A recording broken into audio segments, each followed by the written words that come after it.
നമസ്കാരം. ഇന്ന് ഞാൻ പ്രവചിക്കുന്നത് ചിത്ര നക്ഷത്രത്തിൽ ജനിച്ചവരുടെ ഈ കുംഭമാസത്തിലെ ജാതക ജ്യോതിഷ ഫലങ്ങളാണ്. അതായത് 13/2/2025 മുതൽ 14/3/2025 വരെയുള്ള ഒരു മാസത്തെ പ്രവചനങ്ങളാണ്. ഫാഷൻ മേഖലയിൽ ജോലി ചെയ്യുന്നവർക്ക് ധാരാളം അവസരങ്ങൾ അവർക്ക് കിട്ടേണ്ട സാധ്യതയുണ്ട്. അതുവഴി പുരോഗതിയുടെ പടികൾ കയറാൻ അവർക്ക് തീർച്ചയായിട്ടും സാധിക്കും. സൗന്ദര്യവർദ്ധക വസ്തുക്കൾ നിർമ്മിക്കുകയും അത് വ്യാപാരം നടത്തുകയും ചെയ്യുന്നവർക്കും വളരെ മെച്ചപ്പെട്ട സാമ്പത്തിക ഗുണങ്ങൾ ലഭിക്കാം. അതുപോലെ പരസ്യ മേഖലയിൽ പ്രവർത്തിക്കുന്നവർക്കും ധാരാളം മെച്ചമായിട്ടുള്ള ഫലങ്ങൾ ലഭിക്കുന്നതാണ്. യന്ത്രങ്ങളോ യന്ത്ര സാമഗ്രികളോ ഉൽപ്പാദിപ്പിക്കുന്ന കമ്പനികൾക്കും വ്യാപാരം നടത്തുന്നവർക്കും ഏറെ സാമ്പത്തിക ഗുണം ഈ മാസം പ്രതീക്ഷിക്കാം. ആർക്കിടെക്റ്റായി ജോലി ചെയ്യുന്നവർക്ക് ധാരാളം വർക്കുകൾ ലഭിക്കാം. വലിയ പ്രോജക്റ്റുകൾ അവർക്ക് ലഭിക്കുന്നതാണ്. ഇവർ ചെയ്യേണ്ടതെന്ന് വെച്ചാൽ ദേവശില്പി വിശ്വകർമാവിനെയും അസുരശില്പി മയൻ ദേവനെയും പൂജിക്കുക. തീർച്ചയായിട്ടും അവർക്ക് അതിൻ്റെ ഗുണങ്ങൾ ലഭിക്കുന്നതാണ്. ആർട്ട് ഡയറക്ടറായി ജോലി നോക്കുന്നവർക്ക് ധാരാളം അവസരങ്ങൾ ലഭിക്കാനുള്ള സാധ്യത കാണുന്നു. ആർട്ടിസ്റ്റുകൾക്കും ഗുണകരമാണ് ഈ മാസം. തിരക്കഥാകൃത്തുക്കൾക്കും ഗുണമുള്ള സമയമാണ്. സ്റ്റണ്ട് ഡയറക്ടർമാർക്കും വളരെ പ്രയോജനമുള്ള ഒരു സമയമാണ്. അവർക്ക് അതുമൂലം ധാരാളം അവർക്ക് പേരും പ്രശസ്തിയും ധനവും കിട്ടും. ഇനി ജിം പോലുള്ള ഫിറ്റ്നസ് പരിശീലകർക്കും അതിൽ പഠിക്കുന്ന വിദ്യാർത്ഥികൾക്കും വളരെ അധികം ഗുണമുള്ള ഒരു സമയമാണ് അവർക്ക്. പിന്നെ ജിംനേഷ്യം നടത്തുന്നവർക്ക് പുതിയ ഫിറ്റ്നസ് യന്ത്രങ്ങൾ വാങ്ങുന്നതിനും അവർക്ക് വളരെയധികം ഗുണങ്ങൾ ലഭിക്കുന്നു. അത് വാങ്ങുന്നതിനുള്ള സാമ്പത്തിക സഹായം ലഭിക്കുന്നു. അത് ഗുണം വളരെ തന്നെയാണ് അവർക്ക്. ശ്രദ്ധിച്ചാൽ കുടുംബത്തിനും ബന്ധുക്കൾക്കും ശ്രേയസ്സും ഐശ്വര്യവും വരുന്നതിനും ധനലാഭം വരുന്നതിനും എല്ലാം സാധ്യത കാണുന്നു. ഇനി പ്രവചിക്കുന്നത് മോശമായ ഫലങ്ങളെയാണ്.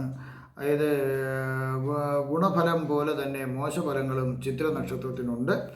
സംഘടനകളുടെ തലപ്പത്ത് വരാൻ വേണ്ടിയിട്ട് മത്സരം നടക്കുമ്പോൾ അതിൽ ജയം പ്രതീക്ഷിക്കാം എങ്കിലും കൂടുതൽ ശത്രുക്കൾ വഴി അതിന് പല രീതിയിലുള്ള തടസ്സങ്ങൾ ഉണ്ടാക്കേണ്ട സാധ്യത കാണുന്നുണ്ട്. മക്കളും മാതാപിതാക്കളും കലഹിക്കുന്നതിനുള്ള സാധ്യത കാണുന്നു. ദമ്പതിമാരും തമ്മിൽ കലഹിക്കുന്നതിനുള്ള സാധ്യത കാണുന്നുണ്ട്. ശത്രുക്കൾ പല രീതിയിലും ഉപദ്രവം ചെയ്യാം. ആണുങ്ങൾ നിമിത്തം പെണ്ണുങ്ങൾക്കും പെണ്ണുങ്ങൾ നിമിത്തം ആണുങ്ങൾക്കും ദുഷ്പേരും മാനഹാരിയും വരേണ്ട സാധ്യത കാണുന്നു. എല്ലാ സുഖ സൗകര്യങ്ങൾക്കും നമുക്കുണ്ടെങ്കിലും അതിനെല്ലാം ഒരു തടസ്സം കാണുന്നു. എന്ന് വെച്ചാൽ അനുഭവിക്കേണ്ട ഒരു യോഗം നമുക്ക് ചില സമയങ്ങളിൽ വരാതെ പെടാം. പാഴ്ചെലവുകൾ ധാരാളം വരാം. ത്രിദോഷമായ വാതപിത്ത കഫങ്ങൾ മൂലം അതിൻ്റെ കൂടുതൽ കുറവ് മൂലമുള്ള രോഗങ്ങൾ വരേണ്ട സാധ്യതയുണ്ട്. അതുപോലെ രക്തത്തിലും അണുബാധ ഏൽക്കേണ്ട സാധ്യതയുണ്ട്. അശ്രദ്ധ മൂലവും മറ്റുള്ളവരോട് രഹസ്യങ്ങൾ പരസ്യമാക്കുന്നത് മൂലവും നിങ്ങൾക്ക് ചില തോൽവികൾ, അതായത് പരാജയങ്ങൾ ഏറ്റുവാങ്ങേണ്ടതായി വരാം. ഹൗസ് ലോൺ മുതൽ ലോണുകൾ ലഭിക്കുന്നതിന് കാലതാമസം വരാം. അല്ലെങ്കിൽ യോഗ്യതയില്ല എന്ന കാരണത്താൽ അത് തടസ്സപ്പെടാനും തള്ളാനുമുള്ള സാധ്യത കാണുന്നുണ്ട്. ശ്രദ്ധിക്കുക. കണ്ണുകളിൽ രോഗം വരാം. അത് തിമിരം മുതലായ രോഗങ്ങൾക്കാണ് സാധ്യത കൂടുതൽ. ഏതു രീതിയിലും തടസ്സങ്ങൾ മാറിക്കിട്ടാൻ ഹനുമാൻ സ്വാമിയെ ശരണം പ്രാപിക്കുക. സുബ്രഹ്മണ്യ സ്വാമി ക്ഷേത്രത്തിൽ ദർശനം നടത്തി പ്രാർത്ഥിക്കുകയും ചെയ്യുക. ഞാനിവിടെ പ്രവചിച്ചത് സാമാന്യ ഫലങ്ങൾ മാത്രമാണ്. 100% കൃത്യതയോടുള്ള ഫലങ്ങൾക്ക് ജാതക പരിശോധന ആവശ്യമാണ്. നിങ്ങൾക്ക് ഈ കുംഭമാസത്തിൽ ഭഗവാൻ സർവ്വവിധ സുഖ സമ്പൽ സമൃദ്ധി ദീർഘായുസ് ആയുസ് ആരോഗ്യ സൗഭാഗ്യങ്ങളും നൽകുമാറാകട്ടെ എന്ന് ഞാൻ പ്രാർത്ഥിക്കുന്നു.